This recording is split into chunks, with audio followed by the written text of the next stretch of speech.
ដោយបងប្អូនទាំងគ្នាថ្ងៃនេះខ្ញុំលើកយកជំងឺគ្រុនក្តៅសេកឬក៏ហៅមួយទៀតគេហៅស៊ីតាកូស៊ីសជំងឺនេះគឺជាជំងឺឆ្លងដោយមេរោគបាក់តេរីឈ្មោះថា Chlamydia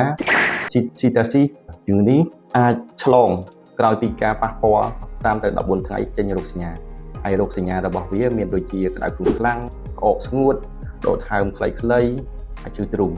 ហើយឈឺក្បាលខ្លាំងនិងឈឺកហើយអស់កម្លាំងដោយមិនសូវស្រួលខ្លួនហើយផលល្បាក់នៃការឆ្លងវាអាចដល់ផលល្បាក់ដូចជាលាកសួតលាកស្រទាប់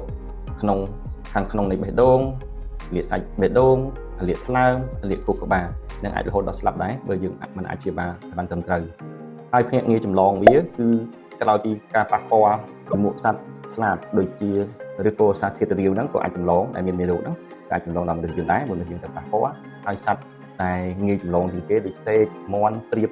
ទាចាបហើយដើម្បីជៀសវាងកុំឲ្យកើតជំងឺនេះយើងទីមួយយើងត្រូវអនាម័យមុននឹងប៉ះពាល់សត្វឬហ្នឹងយើងអាចនឹងអនាម័យប៉ះពាល់ហើយយើងអាចនឹងលាងដៃនឹងជាមួយទឹកសាប៊ូឬក៏អាល់កុលហើយយើងត្រូវពាក់ម៉ាស់ហើយកុំនៅចិត្តសត្វដែលឈឺហើយកុំទៅតំបន់ដែលផ្ទុះជំងឺនេះជាដើមហើយបើបងប្អូនមានអាការៈដូចខាងលើសូមបងប្អូនប្រញាប់យកកូនឬក៏ពងដាយរបស់អ្នកដែលសង្ស័យថានឹងកើតជំងឺនេះទៅមន្ទីរពេទ្យឬក៏ទៅជួបជាបណ្ឌិតហើយបងប្អូនបានទុកចិត្តសូមអរគុណ